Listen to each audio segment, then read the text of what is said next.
During World War II, Germany invaded the Union of Soviet Socialist Republics, leading to its total collapse and the occupation of Russia up to the Urals and the AA line. In the years following the war, various Russian warlords rose in the power vacuum created by the fall of the USSR.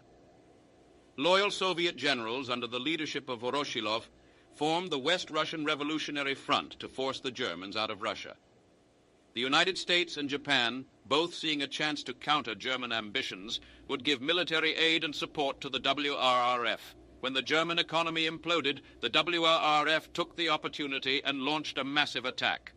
The war began with a massive partisan offensive that caught the German forces totally by surprise, easily forcing Reichskommissariat Moscovian's forces back. Confusion ran rampant through the Wehrmacht as the Russian forces advanced westwards. Berlin, not wanting a total collapse in the east, scrambled to send reinforcements to prevent this. The war began to take its toll on the already struggling German economy, causing further strife. This was coupled with a major partisan uprising in Reichskommissariat Kaukasien by the Transcaucasian Soviet. Marshal Zhukov led Operation Suvorov, advancing toward Ukraine in the south. Marshal Tukhachevsky's forces, meanwhile, also saw many victories as they aggressively pushed into Moscovian from the north. Gorky, Pensa, Arkhangelsk, and Plesetsk were all soon seized by the advancing Russian forces. The front used the momentum from these early victories to great effect, and their army, swelling in size as newly liberated Russians in former Moscovian territory, joined the war against the Germans. The German High Command turned to desperate means to stave off the collapse of their front line. One such measure was the creation of the Russian Liberation Army under Andrei Vlasov.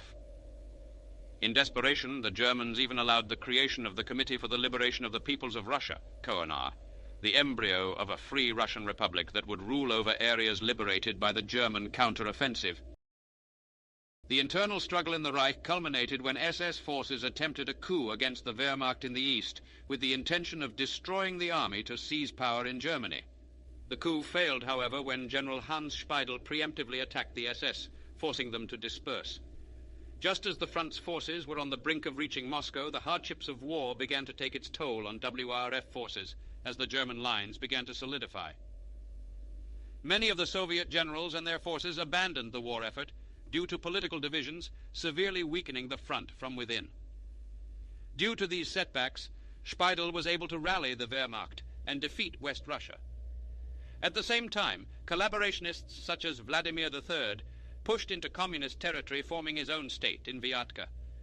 As WRF forces desperately fell back, Nikolai Averin gathered the bulk of what was left of the Russian armored forces for a last stand near Gorky, where he repelled the assaulting Wehrmacht to allow the remaining Russian troops to retreat safely.